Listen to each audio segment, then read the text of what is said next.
테살로니가후서 1장. 나 바울은 실로아노와 디모데와 더불어 하나님 우리 아버지와 우리 주 예수 그리스도의 이름으로 데살로니가 그리스도인의 교회에 문안합니다.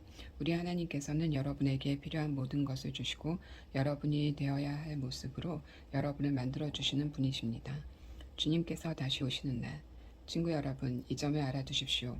우리가 여러분을 두고 거듭해서 하나님께 감사드리는 것은 즐거운 일이자 마땅한 의무이기도 합니다. 우리는 감사할 수밖에 없습니다. 여러분의 믿음이 눈에 띄게 자라고 서로에게 베푸는 여러분의 사랑이 놀랍도록 발전하고 있습니다. 그러니 우리가 감사드리는 것은 당연합니다. 우리는 여러분이 대단히 자랑스럽습니다. 여러분에게 온갖 고난이 닥쳤지만 여러분의 믿음이 흔들리지 않고 굳건하기 때문입니다. 우리는 교회에서 만나는 사람 누구에게나 여러분의 모든 것을 자랑합니다.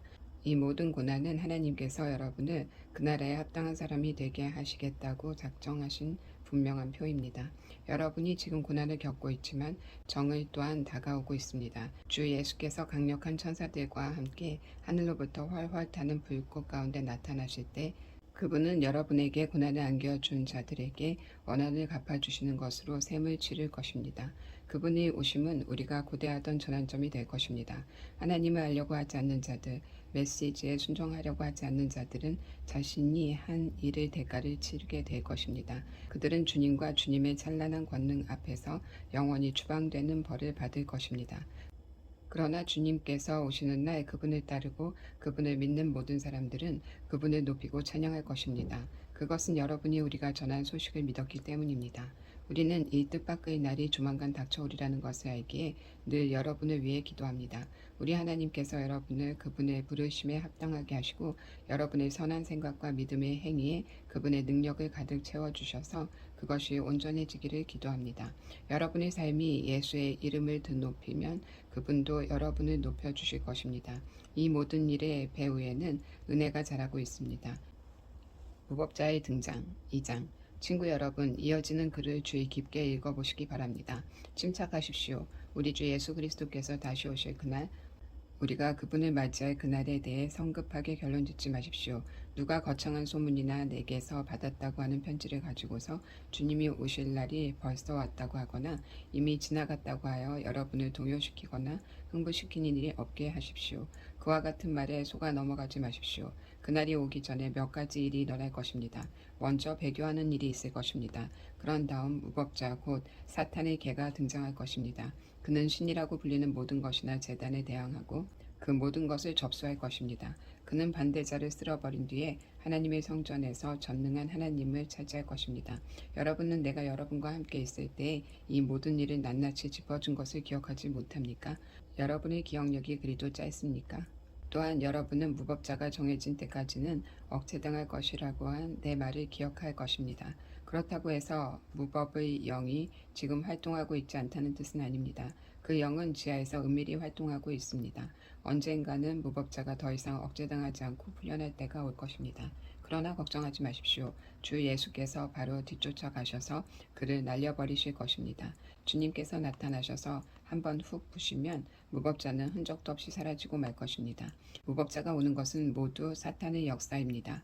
그의 능력과 표적과 기적은 모두 가짜이며 자신을 구해줄 진리를 미워하는 자들에게 영합하려는 교활한 술수에 불과합니다. 하나님께서 악에 사로잡혀 있는 그들로 하여금 자기 술수에 당하게 하십니다. 그들이 원하는 것을 그들에게 주시는 것입니다. 그들이 스스로 선택한 거짓과 눈속임의 세계로 쫓겨나는 것은 진리를 믿지 않기 때문입니다. 하나님께 사랑을 입은 우리의 선한 친구 여러분, 우리는 여러분으로 인해 하나님께 끊임없이 감사할 수밖에 없습니다. 하나님께서는 처음부터 여러분을 자기 사람으로 선택해 주셨습니다. 잊지 마십시오. 여러분이 하나님이 세우신 처음 구원 계획에 들어있고 살아있는 진리 안에서 믿음의 끈으로 묶여 있습니다. 이것이 하나님께서 우리가 전한 메시지를 통해 여러분에게 권하시는 성령의 삶입니다. 여러분이 그렇게 살면 우리 주 예수 그리스도의 영광에 참여하게 될 것입니다. 그러므로 친구 여러분, 땅에 발을 딛고 굳게 서서 머리를 치켜 드십시오. 우리의 말과 편지로 배운 가르침을 굳게 붙잡으십시오. 사랑으로 다가오셔서 끊임없는 도움과 확신을 선물로 주시며 여러분을 놀라게 하신 예수와 하나님 우리 아버지께서 친히 여러분 안에 새로운 마음을 주시고 여러분의 일을 격려하시며 여러분의 말에 생기를 더해 주시기를 바랍니다. 게으른 자에게 대한 경고 3장. 친구 여러분, 한 가지 더 부탁드립니다. 우리를 위해 기도해 주십시오. 주님의 말씀이 여러분 가운데서 퍼져나간 것처럼 전 지역으로 퍼져나가서 큰 물결 같은 반응을 얻도록 기도해 주십시오. 또한 우리를 파멸시키려는 악당들로부터 우리를 구해달라고 기도해 주십시오. 요즘 내가 느끼는 것은 믿는 사람이라고 해서 다 믿는 사람이 아니라는 것입니다. 그러나 주님께서는 절대로 우리를 저버리지 않으십니다. 그분은 신실하셔서 여러분을 악에서 지켜주실 것입니다. 주님으로 인해 우리는 여러분을 크게 신뢰하고 있습니다. 우리가 말한 모든 것을 여러분이 행하고 있고 앞으로도 행할 것이라는 것을 우리는 압니다. 주님께서 여러분의 손을 붙잡고 하나님의 사랑과 그리스도의 인내의 길로 인도해 주시기를 바랍니다. 우리는 주 예수의 지지를 받아 여러분에게 명령합니다. 여러분 가운데 게으른 사람들, 곧 우리가 여러분에게 가르친 대로 일하지 않는 사람들과 관계하지 마십시오. 그들이 하는 일 없이 거저먹는 일이 없게 하십시오. 우리는 여러분과 함께 있으면서 여러분이 어떻게 자기 역할을 다 해야 하는지 본을 보여주었습니다. 그러니 그대로 행하십시오. 우리는 남들이 보살펴 주겠다고 생각하면서 팔짱을 끼고 빈둥거리지 않았습니다. 오히려 몸을 아끼지 않고 밤 늦도록 일했습니다. 그것은 우리를 보살피는 짐을 여러분에게 지우지 않으려는 것이었습니다. 우리에게 여러분의 후원을 받을 권리가 없어서가 아니었습니다. 우리에게는 그럴 권리가 있습니다. 다만 우리는 부지런한 본을 보여서 그것이 여러분에게 전염되기를 바랐던 것입니다. 우리가 여러분과 함께 생활할 때 제시한 규정을 기억하지 못합니까? 일하지 않는 자는 먹지도 말라는 규정 말입니다. 그런데 우리가 듣는 소식에 의하면 게으르기만 할 뿐 전혀 쓸데없는 무리가 여러분을 이용해 먹고 있다고 하더군요. 그런 짓을 용납해서는 안 됩니다. 그런 사람들에게 명령합니다. 당장 일을 시작하십시오. 변명하거나 이의를 달지 말고 손수 생활비를 버십시오. 친구 여러분, 일손을 놓지 말고 자기 본분을 다하십시오.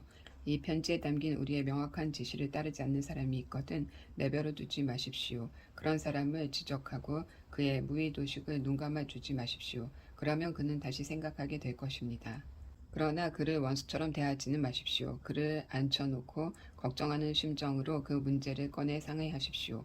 평화의 주님께서 언제나 서로 화목하게 지내는 선물을 여러분에게 주시기를 바랍니다. 참으로 주님께서 여러분 가운데 계시기를 바랍니다. 나 바울이 친필로 여러분에게 작별 인사를 합니다. 내가 보내는 모든 편지에는 이런 식으로 서명이 되어 있으니 내 서명을 보고 편지의 진위 여부를 가리십시오. 우리 주 예수 그리스도의 놀라운 은혜가 여러분 모두와 함께 하기를 바랍니다.